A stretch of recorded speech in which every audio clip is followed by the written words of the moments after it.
ঘটনাটা উনি অপারেশন থিয়েটারে উনি দেখতে গেছেন, হ্যাঁ? তো আমি ওখানে অপারেশন থিয়েটারেই আছি। কারণ আমরা সবসময় ক্যাজুয়ালটি ডিপার্টমেন্টেই থাকি। হ্যাঁ? পাশে থাকি বা ওখানে ওই থাকি পাশের রুমে থাকি, ওখানে সবসময় আমাদের মনোযোগ ক্যাজুয়ালটিতে থাকে। কারণ কখন কোন দুর্ঘটনা কোনো কি হয় আমরা সবসময় প্রস্তুত থাকি। মানসিকভাবে প্রস্তুত থাকি যে একটা দুর্ঘটনা হলে যেখানে এখানে কোনো না হয়। গত ১৬/৮/২০২৩ থেকে আমি আছি। এই পর্যন্ত কোনো দুর্ঘটনা বা কোনো কিছু কেউ কারো মিসবিহেভ করছে বা ক্যাজুয়ালিটিতে ভাঙচুর হয়েছে বা কোনো কিছু এরকম হয়নি। আমি খুব সুষ্ঠুভাবেই পরিচালনা করতেছি। আমাদের পরিচালক স্যার এবং আমাদের মানে সহকারী পরিচালক স্যার এবং ডেপুটি ডিরেক্টর স্যার এনাদের মানে তত্ত্বাবধানে আমরা খুব সুন্দরভাবেই চালাচ্ছি। এখন উনি আসে, উনি টেবিল নাই কি না কি এটা বলার জন্য আমি ৩ বার করে ওনাকে নাম বলার পরেও উনি আমাকে মানে তুচ্ছ তাচ্ছিল্যভাবে মানে বলতেছেন। আমার কিন্তু চাকরি বেশি দিন নাই। আমি মানে আর ১ বছর পরেই আমি পিআরএল এ চলে যাব। আমি অনেক সিনিয়র। ২০১৩ তে আমি এমএস করছি। আমাকে ২০২৫ এ অ্যাসিস্ট্যান্ট প্রফেসর বানাইলো। আমি জেনারেল সার্জারিতে যদি এমএস করা থাকে, এখন আমি জেনারেল সার্জারিতে অপারেশন থিয়েটারে আমি মানে ভিতরে হাসপাতালের ভিতরে কোনো অপারেশন করার এখন আমার সৌভাগ্য হয়নি বা দুর্ভাগ্য হয়নি, যেটাই হোক।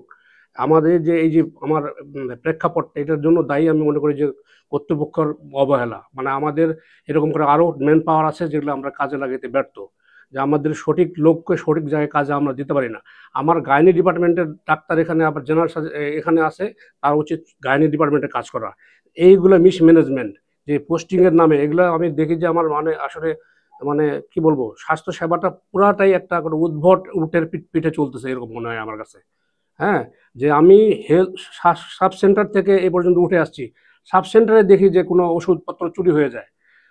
টিএইচএ সিভিল সার্জন দেখে এরা ঠিকমতো দায়িত্ব পালন করে না। যেকোনো কাজ করতে গেলে পয়সা দিতে হয়। সব জায়গায় দুর্নীতি। এইসব চিন্তা ভাবনা করে আমার চিন্তা করতে আমার আসলে কাজ করার আর মানসিকতাই নাই। আমি সাসপেনশন চাই, আমি সাসপেন্ড করতে আমি সরকারি চাকরি করতে চাই না। আর আমার মানে এদের মানে চালানোর মতো মন মানসিকতা নাই। এই মানে স্বাস্থ্যসেবাটা পুরোটাই একটা উদ্ভট ইয়াতে চলতেছে। আর স্বাস্থ্য যারা রাজনীতি করে, পলিটিক্স করে, তারাও এই পলিটিক্সের সময় আসে খোঁজ নেয়। তারপরে আর কোনো আলোচনা হয় না, এইসব নিয়ে হয় না। আর গবেষণা এদেশে সঠিকভাবে হয় না। ওটা ফলস, একটা নীলক্ষেতের জায়গায় নীলক্ষেতে ওখানে সবাই রিসার্চ পেপার জমা দেয়, জমা দিয়ে এগুলো করে, সত্যিকারের কোনো রিসার্চই হয় না। সম্পূর্ণটাই একটা ভ্রান্তির মধ্যে চলতেছে স্বাস্থ্যসেবা। এই জন্য আমি এগুলো খুব ত্যক্ত বিরক্ত।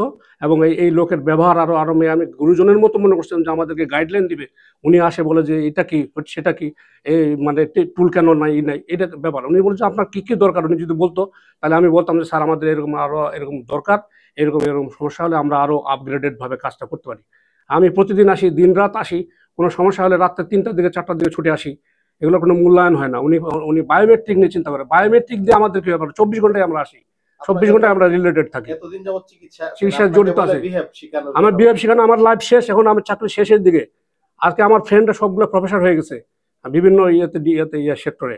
আমার বিভিন্ন কারণে হয়নি। আমি ট্রেনিং পোস্ট পাইতে ৫ বছর দেরি করা লাগছে আমাকে।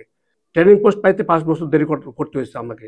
যে এগুলো ডিজি অফিসে, আমার ডিজি অফিসে ডিজি দেখায় কি যে ট্রেনিং আপনি যান, নেতাকে ধরেন, নেতাকে ধরে ট্রেনিং পোস্ট নেন, এই ধরনের কথাবার্তা ডিজি অফিস থেকে আমরা শুনতে হয়। তাই সবকিছু মিলে আমি মানে স্বাস্থ্য সেবাটাকে মনে করি যে উদ্ভট উটের পিঠে চলতেছে। এরা মানে সক্ষম কেউ না।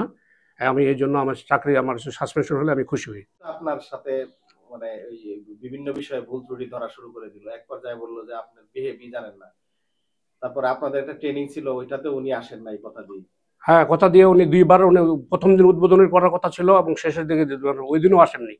উনি আসেননি এবং হলো যে এখন আসে যে উনি শিক্ষিত এবং প্রফেসর মানুষ। উনার ব্যবহার হবে গাইডলাইন দেওয়ার মতো। বলতে পারে যে আপনারা এগুলা কেন, এগুলা তো আপনি দেখতে পারেন। আমরা সসম্মানে উনাকে করব, রেসপেক্ট করব। হ্যাঁ? যে আমাদের তো ভুল ত্রুটি থাকতেই পারে। এখানকার গাইডলাইনে উনি হলো সারা দেশের স্বাস্থ্যসেবাটা দেখে। আর আমরা তো একটা ক্যাজুয়ালিটি ডিপার্টমেন্টে আমরা দেখি। তারপরে আমাদের কি সমস্যা হলো তো উনি জিজ্ঞাসা না করে ডাইরেক্ট উনি ওইটা বলল। উনি টেবিলটা আজকে হলো দেখাচ্ছে ওই বোধহয় কত আগে থেকে আছে, আমার আসার আগে থেকে টেবিল ওখানে আছে। ডিরেক্টর স্যার প্রতিদিন আসে দেখেন, দেখে যে ওখানে টেবিলটা ওরা অনেক মনে করেন না যে ওটা অনেক সময়, কারণ আমাদের ইন্টার্নি ডাক্তাররা অনেক লিখতে হয়, কি লিখতে হয়। আমাদের ছোট পরিসরে একটা অপারেশন থিয়েটার। হ্যাঁ, আমাদের বড় পরিসরে এখনো হয়নি। আমাদের অবজারভেশন ওয়ার্ডগুলা এখনো মানে কমপ্লিট হয়নি।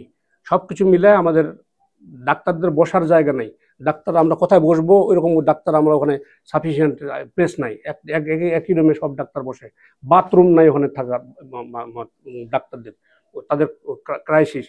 এই সমস্যাগুলো আমরা সমস্যা মনে করি না, এগুলো আমরা তারপর আমরা চেপে রেখে কাজ করি, যেগুলো আমরা না, আমাদের তো দেশে গরিব, আমাদের দেশকে ওইভাবে আমরা চিন্তা ভাবনা করে কাজ করি। হ্যাঁ, সুতরাং এটা আমি মনে করি না যে আমরা কোনো লোকজনের সাথে খারাপ ব্যবহার করি। লোকজনের সাথে যদি খারাপ ব্যবহার করি, আমি চিকিৎসা জীবনের শেষ পর্যায়ে আসছি, এ পর্যন্ত কেউ কোনো বলতে পারবে না যে কোনো জনগণ যে আমি কোনো রোগীর সাথে খারাপ ব্যবহার করছি।